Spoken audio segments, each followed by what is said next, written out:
Hi, everybody. I'm Lisa Stone with Parenting Aces, and Linden Patterson is Oh, joining us from Georgia. Linden, welcome. thank you. Thank you for having me. Thanks for doing this. So, I'm going to jump into your project in a few minutes, but before we do that, why don't you let our viewers know a little bit about yourself and how old you are, where you go to school, your tennis history, that kind of stuff. Of course. So my name is Linden Patterson. I am 17 and I am a senior at the Walker School in Marietta, Georgia, which is just outside of Atlanta. I've been playing tennis since I was 3, so pretty much my whole life. It's a huge part of my life. And I recently committed to Davidson College to continue my athletic and academic career, which I'm super, super excited about. Thank you Congratulations. so much. Thank you. And I am the founder of Love All Tennis, which is trying to help underserved communities get involved in tennis since it's been such a big part of my life, and just sharing that with everyone else. Awesome. So tell us a little bit about Love All Tennis. Okay, so it's a project I started to help expose those who may otherwise not have the chance to tennis. So we are focused on, collecting rackets and other donations like equipment to help expose those who wouldn't have the chance to otherwise. And who are you getting the donations from? So I have been in contact with a lot of tennis people around Atlanta. So because tennis is such a small world, you meet a lot of people who have those connections. Mm-hmm. So I have a lot of friends who, just have rackets sitting in their garage, and people like that have been really, really helpful. But I've also been in contact with some bigger tennis companies, Tennis Warehouse, Diadem Sports, and they've sent donations. But I've also been in contact with Your Serve Tennis and stores around Atlanta, and some of the clubhouses have set up boxes. And yeah, everyone's been super, super helpful in getting those rackets in. So, for people who aren't familiar with Atlanta and the tennis community in Atlanta, which, by the way, is enormous, a lot of tennis in Atlanta on the recreational side is based out of neighborhoods. And there are a lot of neighborhoods that have swim tennis communities. And so they have tennis teams based out of those neighborhoods. And those are, I'm assuming those are the clubhouses you're referring to, not necessarily private clubs, though there are private clubs in the Atlanta area as well. That's true. Where I practice and train, it's Harrison Tennis Center.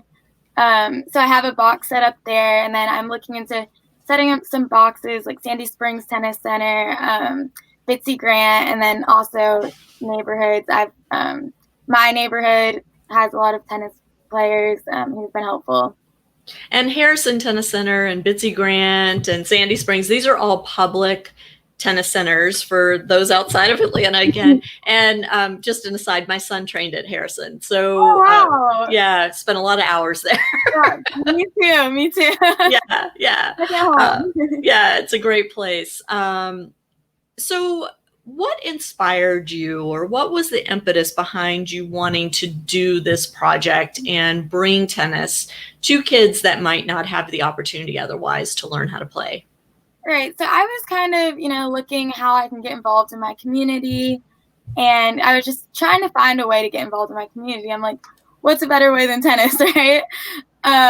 It's such a big part of my life. I'm like, I've made so many friends from it. I've had so many opportunities just from playing. I'm like, how can I get other people to have that same opportunity?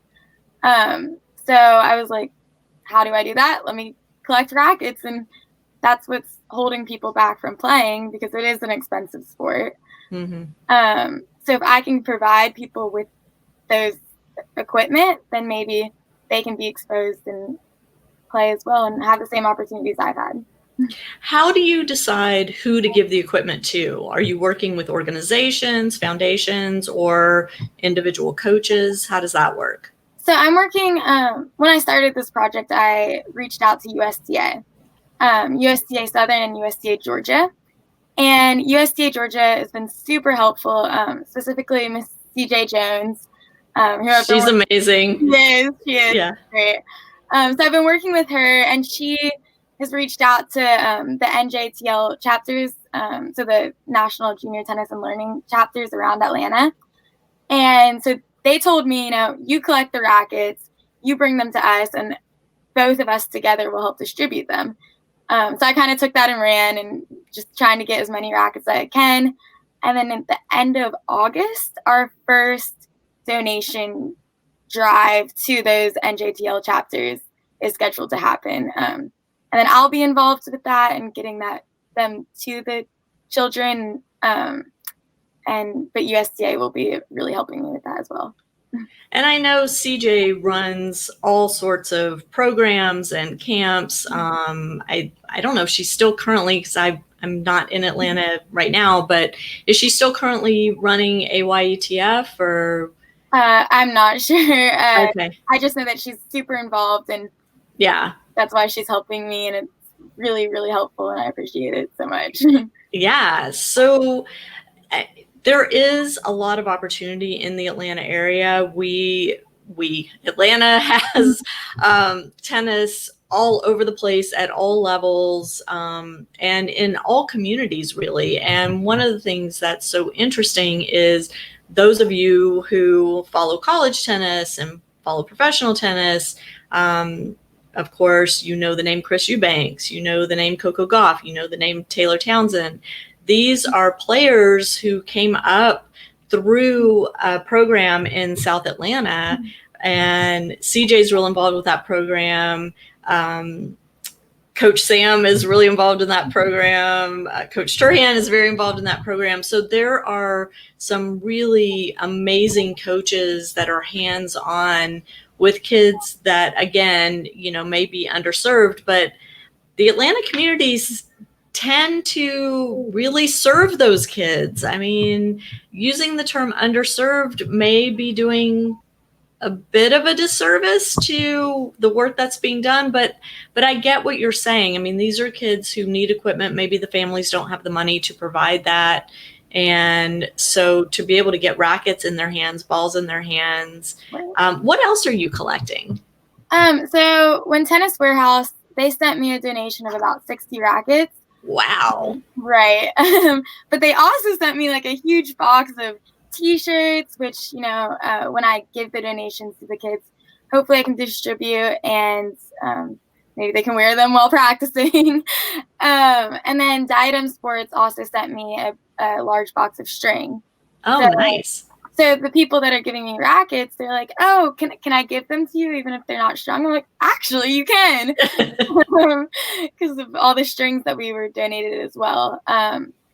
And Mitch Jones also has people that she's mentioned who are going to help string those rackets.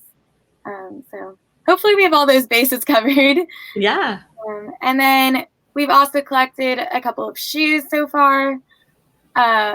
We've had people offer balls, and with the GoFundMe, the money from there, which we have not spent yet, but we're looking.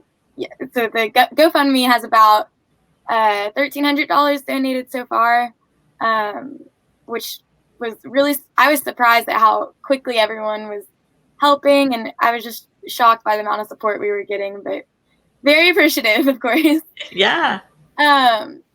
So some of that money, Ms. Jones and I were talking about it, and we may look into buying sanitizer and things for camps because of the whole COVID outbreak right now, so that we can still be safe and everything with tennis, but still support coronavirus and everything happening there. Gotcha. So right now you need donations of equipment, you need shoes, you need, I would guess, socks, clothing, whatever people, grips, but also cash, good old cash. And you set up this GoFundMe account. The link is on the screen right now. So hopefully people are going to click on that and go make a donation. Do you have a timeline on the GoFundMe, or is it going to be up indefinitely? How's that going to work? So my first goal right now on the GoFundMe, it says 3,000. But my first goal was actually 1,000, which we met within 24 hours. Wow. Thank you. So I had to raise that goal, obviously. So right now, as far as racket collections and the money, I'm hoping to do multiple different drives throughout this year and hopefully forward. So that, like I said, the first drive is scheduled for the end of August. And then that money, once we give the rackets to those people, we're hoping to use some of that money for the sanitizer and the health packs and things like that. How much of that we're going to use, we're not sure yet. But yeah, so there's no set timeline because I'm hoping to continue this as long as I can and grow this as big as I can. Yeah. At least until I go to college. But hopefully, if it's big enough by then, it can continue on with or without me. So we'll see how that goes. But one drive at a time is kind of what I'm looking at right now. Okay. And so through the project, you're providing all of, the equipment and things. Will these kids then, I mean, they're in the Atlanta area, there are a lot of opportunities to get on a tennis court free of charge. There are a lot of parks, public facilities and things like that where they don't charge court time. So raising money for that really isn't so much of an issue, but maybe covering the cost of camps or lessons or things like that may become one of those challenges where, of course, CJ can help you and USTA can help you, but maybe that's where some of the GoFundMe money will wind up going, or maybe scholarships for camps and things like that. That's a great idea. And I'm open to, so many suggestions of where to use that money, and even as we get hopefully more money, where to put that. And obviously I'll say where we're putting that money on, like the Instagram, if you keep up with that. And yes, I'm hoping to just use it many different places. And definitely, if that became an option, I would 100%, love to sponsor some of those camps and people in them. Yeah. Great. So school is back in session in Georgia. You were telling me before we went live that you're kind of doing a hybrid study right now. Why don't you tell us what's happening with that? Because where I am in California, school doesn't start until September 1st. Oh, yeah, I forgot about that. Yeah. So I started school last week, and we are doing a hybrid system. So I go in about 2 to 3 times a week. The public schools in our area are completely online. So I'm yes and no. I'm glad I'm going back in person. It's interesting. How big are your classes? Because I know Walker, it's a private school. It's a smaller private school. Mm-hmm. And one of the things that, one of the ways they market themselves is that the classes are smaller. There's a higher teacher to student ratio. I think I'm saying that the right way. So there's a lot of personal attention to the students there, right? So it's not, you don't have 35 kids crammed in a classroom. Right. So we only have at a time probably on average about 6 people in a classroom, 6 or 7. So they have half of the class online, so the other 10 or 6 online. At the same time, half of us are in class. Just it's a unique way of doing it, but actually I think it's working so far. So we'll see how that goes. You were telling me about checks and things like that, wearing masks. Like, tell everybody how that's working, because I'm fascinated by all this. Yeah. So when I get to school in the mornings, I go through a maze. They set up the library like a maze, and they have all these checkpoints. And they're asking questions. Have you been exposed at all? Do you have any reason to believe that you have the virus? You answer honestly to those, and then they give you a wristband, and then you're set for the day. And they take your temperature every morning, and then you go one-way hallways. You have to wear a mask all day, obviously. So they're being very careful about it, which is good. And actually, it works out for me in tennis as far as my schedules, which I'm lucky. And then tennis is obviously such a great sport to be playing right now with the virus. Yes. There's another, which may help, honestly, with the whole love all and promoting tennis right now, because there's not a lot of other sports which we can do right now. Right. So talk about your tennis training. Are you going every day? What does that look like? So I play out of Stefan Diaz Tennis Academy, which is located at Harrison Park. Yep. And I've been there since I was about 7 or 8. So Stefan's, been a huge part of my life, has helped me so much and really gotten me to where I am now. So I go there about 3 hours a day. And then normally I'll hit with someone after, or hit with a friend, or play a set or something like that. Take serves, things like that. So I spend a lot of time on the tennis court, which is why I really want to help people be exposed to it as well. Right. And you're going to Davidson next year, which is super exciting. How did you pick Davidson? So Davidson was always my top choice, honestly. People are always surprised by that. They're like, why Davidson? I'm like, I loved it. I loved the idea of it from the start. When I visited, it met and exceeded all of my expectations. I love the coaches, love the team. As far as athletics, it seemed to be the perfect fit, as well as academics, which are really important to me. And I had some people from my school. My headmaster actually is a alumni from Davidson, and there's a few other teachers. So when I was, earlier in my high school career, they had mentioned it, and I really, really started looking into it seriously. And I met the coaches last year in San Diego and kept talking to them. It was actually the only visit I was able to go on because of coronavirus. Everything else was canceled, right? But in my mind, I was like, it's meant to be.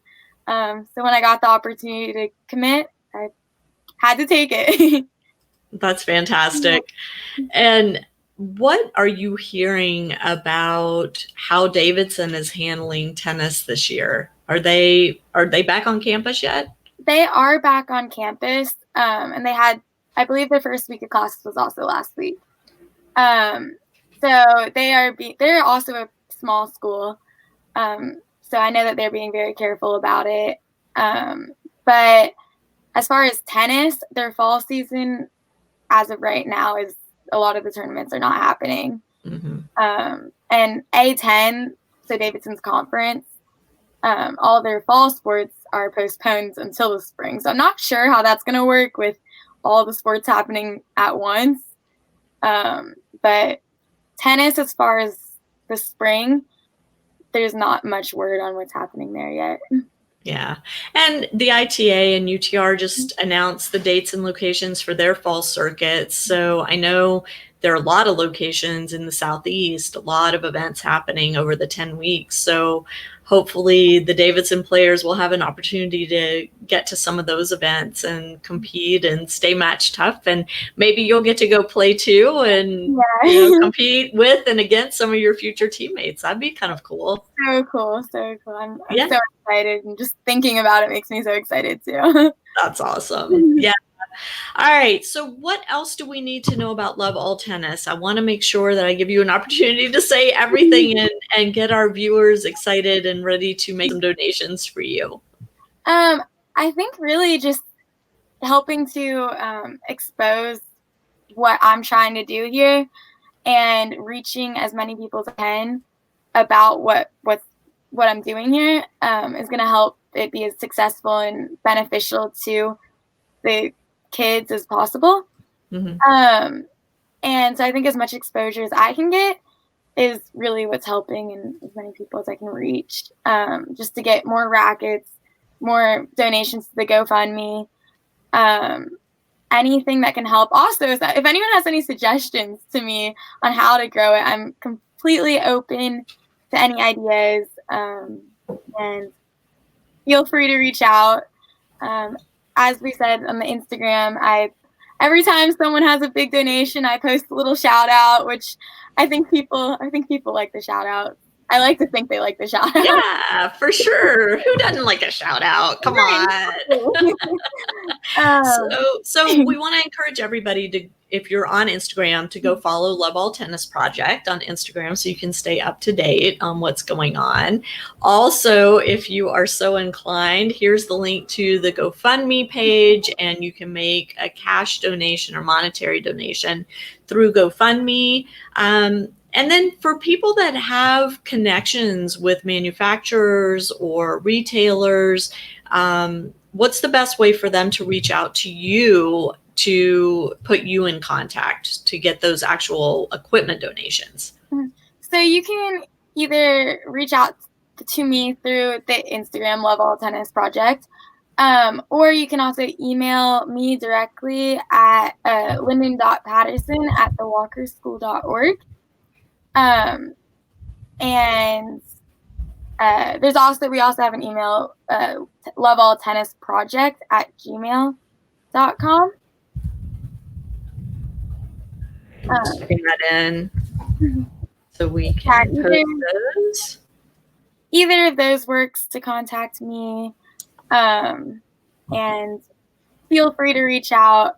Like I said, I'm open to suggestions, ideas. One of my goals, one way that I found really helpful was through social media. That's the way I feel like we've grown the most. Even just this was really through social media and everything. It's really, really helping. So I was reaching out to larger accounts who were able to post shout outs for the Instagram account, which I received a lot of followers and support from that. And like one of my goals, I was telling someone actually, was to get Coco Goff to repost something on her story, since she's from Atlanta. So if anyone has any suggestions or wants to help with that, that would be great. Coach Sam Kennedy is your man. Reach out to Coach Sam. Remember that. Yeah, he'll put you in touch with Coco. Okay. He'll make that happen. All right. I will look into that. Yeah, and Taylor Townsend too. Okay. Yeah, he's got connections with both of them. So yeah, for sure, reach out to him. Mm-hmm. If somebody watching this is interested in starting something similar in their community, what advice do you have for them? I would say the biggest thing for me has been the help I've received from social media, for sure. I was able to reach so many people, just people contacting me with rackets, all really across the South. People were helping, donations, GoFundMe. I sent it out to my academy. I sent it out to my neighborhood. My mom sent it out to a bunch of her contacts. So people were really helpful through that as well. So I would say get online, get on social media. It helps. And so was that your first step, was to set up the social accounts and the GoFundMe and then just start sharing links? Yeah, so I already had received a few donations just through some people I knew who I had just talked to. Mm-hmm. But once I went online and went on social media, started the Instagram, it just really started to grow. Sending emails, things like that. That's how I got a lot of the donations. Yeah. Well, great. So your first distribution is coming next week? Coming up. It's planned for the end of August, early September. The details are still in the works. But yeah, I have about 150 rackets sitting in my garage right now. Oh my gosh. So getting those out so that I can start the next round, hopefully. And then me getting involved with the kids is just really the next step. And I will be keeping people updated on that on the Instagram, of course. Yeah. And I'm super excited to see where we can go with this. Fantastic. So if there's anybody watching from Wilson, Babolat, Adidas, Yonex, Solinco, who am I leaving out? I did hear from some of the smaller Technifiber, Laser Fiber. I heard from them a little bit. And if any of those Wilson, Babolat, check your DMs. I DM'd you on Instagram. Perfect. Actually, I may have a connection for you. My contact at Wilson and their PR department is based in Atlanta. So I will. That's amazing. Yeah, I'll put you in touch with him after we're done here. But Good luck to you, and Thank you. congratulations on what you've accomplished so far. Thank you so much. Congratulations on your commitment to Davidson. Tell Stefan I said hello. Hello. And he was my son's coach as well. And I think this is awesome. And to those of you watching, please go follow Linden on Instagram. Make sure you check out the GoFundMe. Even if it's just $1 or $2 that you can donate, every little bit helps, and it all adds up. And hopefully we're going to see some great things happening with these kids that are going to be the lucky recipients of all of your efforts. So congratulations. Thank you so much. Thank you. I really, really appreciate this opportunity. Of course. To help reach people and tell people about what we're trying to do here. Well, that's what we're all about at Parenting Aces too, is spreading information and educating families on opportunities in tennis. And so this is certainly one of those. And again, if somebody watching thinks, gosh, this would be a cool thing to do in my community, please reach out to Linden, and, she'll share her MO with you and let you know what you need to do to get started in your own community to help bring tennis to kids that might not otherwise be exposed to it. For sure. And I'm more than happy to help. Fantastic. Thanks so much, Linden. And to all of you who tuned in to watch, thank you. Have a great rest of your Tuesday. Thank you.